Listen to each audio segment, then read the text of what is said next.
Hello guys, welcome to the students academy. सबसे पहले तो अगर आप लोगों ने हमारा चैनल सब्सक्राइब नहीं किया तो उसे सब्सक्राइब करना ना भूलिए, और अगर हमारी वीडियोस पसंद आए तो उसे लाइक और शेयर ज़रूर कीजिए। आज हम लोग CSS में पढ़ेंगे मल्टीपल कॉलम लेआउट।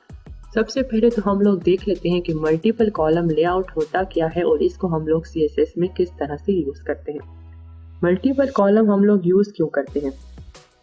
अगर आप लोगों के पास बहुत बड़ा टेक्स्ट है और आप लोग चाहते हैं कि आप लोग उसे कॉलम्स में डिवाइड कर दें, कि किस तरह के कॉलम्स में, जिस तरह आप लोगों ने न्यूज़पेपर वगैरह में देखा होता है कि वो जो सारा टेक्स्ट होता है वो आप लोगों के पास एक कॉलम्स की फॉर्म में होता है। ठीक है, डिफरेंट कॉलम बने होते हैं, एक पेज पे डिफरेंट कॉलम्स बने होते हैं। तो आपके पास भी टेक्स्ट है और आप लोग चाहते हैं कि हमारा टेक्स्ट भी आप लोगों को कॉलम की फॉर्म में शो हो।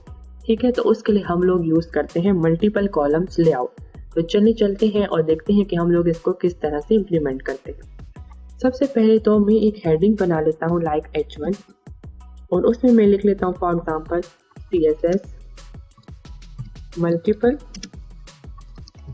Columns layout. ठीक है, ये तो आप लोगों के पास जस्ट एक हेडिंग है। ठीक है, चलिए इसे सेव करके रन करके चेक करते हैं हमारे पास क्या डिस्प्ले होता है। यस, हमारे पास सिर्फ एक हेडिंग डिस्प्ले हो रही है। ठीक है, ये समझ आ गई आप लोगों को।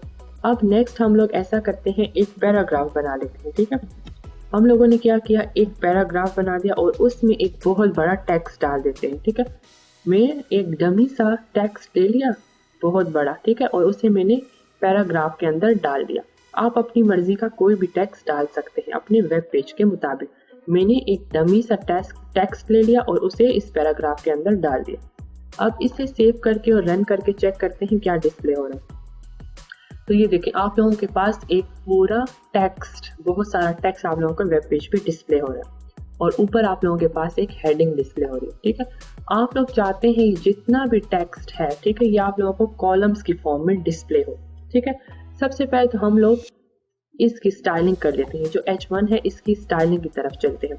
ठीक है, तो इसको हम लोग किस तरह इजीली स्टाइल कर सकते हैं। ठीक है, हेडिंग का, हमारे पास हेडिंग कौन सी थी, H1। इसको हम लोग कर लेते हैं लाइक, इसका कलर हम लोग कर देते हैं रेड। ठीक है, हम लोगों ने क्या किया, H1 जो हेडिंग है उसका कलर हम लोगों ने कर दिया रेड। तो ये तो आप लोगों के पास हो गया स्टाइल।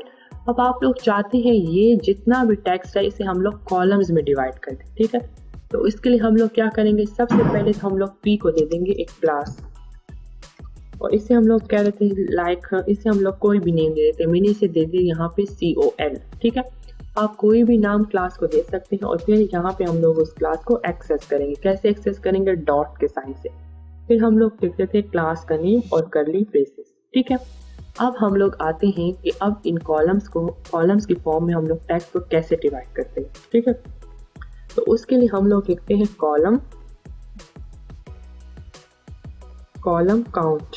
ठीक है, कॉलम काउंट का क्या मतलब कि आप लोग कॉलम को कितने कॉलम्स में डिवाइड करना चाहते हैं। ठीक है, मैं इधर लिख दूँ अगर 3, तो इसका मतलब है कि आप लोग कॉलम को कितने उसमें डिवाइड कर दें, आप लोग टेक्स्ट को कितने कॉलम्स में डिवाइड कर दें, 3 कॉलम्स में टेक्स्ट को डिवाइड कर दें।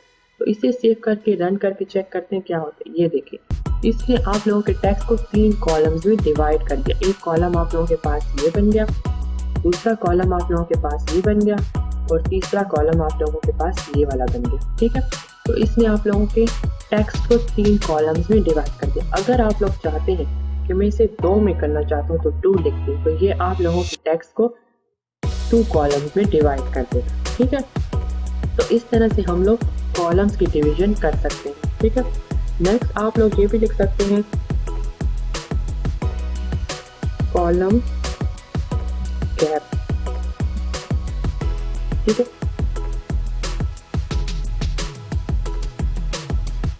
नेक्स्ट आप लोग ये भी कर सकते हैं कि कॉलम्स के दरमियान में गैप कितने का, आप लोग अगर लिख दें 40 पिक्सल।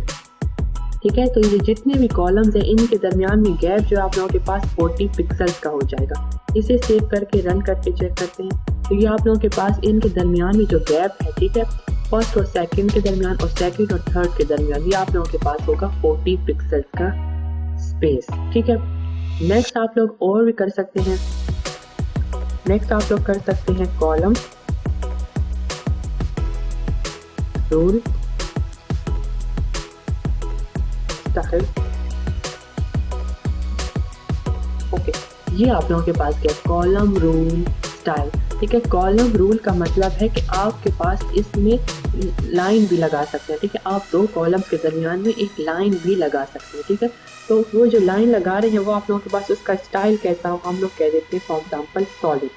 ठीक है, तो इसे सेव करके रन करके चेक करते हैं क्या हो रहा है। ये देखिए आप लोगों के पास एक सॉलिड सी लाइन लग गई, दो कॉलम्स के दरमियान एक सॉलिड सी लाइन लग गई। ठीक है, आप लोग चाहते हैं कि उसका कलर भी चेंज कर सकें, आप लोग कलर भी चेंज कर सकते हैं। कॉलम रूल कलर भी आप लोग चेंज कर सकते हैं। ठीक है, फॉर एग्जाम्पल हम कहते हैं रेड कलर। ठीक है, ये जो आप लोगों के पास लाइन लगी है दो कॉलम्स के दरमियान में, इसका कलर हो गया रेड। इसे सेव करके रन करके चेक करते हैं तो ये देखिए आप लोगों के पास ये जो लाइन है इसका कलर हो गया रेड। ठीक है, तो इस तरह से हम लोग CSS में डिफरेंट कॉलम्स भी बना सकते हैं। कि देखिए आप लोगों को अब नज़र आ रहा होगा कि कितना स्टाइलिश लग रहा है कॉलम्स की फॉर्म में आप लोगों के पास सारा टेक्स्ट। इसी तरह आप लोगों के पास ज़्यादा टेक्स्ट और आप लोग चाहते हैं कि उसे कॉलम्स में डिवाइड करें तो CSS के थ्रू वो भी हम लोग कर सकते हैं। ठीक है, किस तरह से हम लोग करते हैं फिर से एक दफ़ा रिवीजन कर लेते हैं। हम लोगों ने P को एक क्लास दे दी। ठीक है, पैराग्राफ जो था उसे हम लोगों ने क्लास दे दी और क्लास का नाम रखा COL। ठीक है, उस क्लास को हम लोगों ने यहाँ पे एक्सेस किया। हमने कहा कॉलम काउंट 3, उसे आप लोग डिवाइड कर दें 3 कॉलम्स में। इस टेक्स्ट को आप लोग 3 कॉलम्स में डिवाइड कर दें। उसके बाद हम लोगों ने कहा कॉलम गैप 40 पिक्सल। ठीक है, इन दो कॉलम्स के दरमियान जो गैप आप लोगों ने रखने हैं वो कितने का है 40 पिक्सल।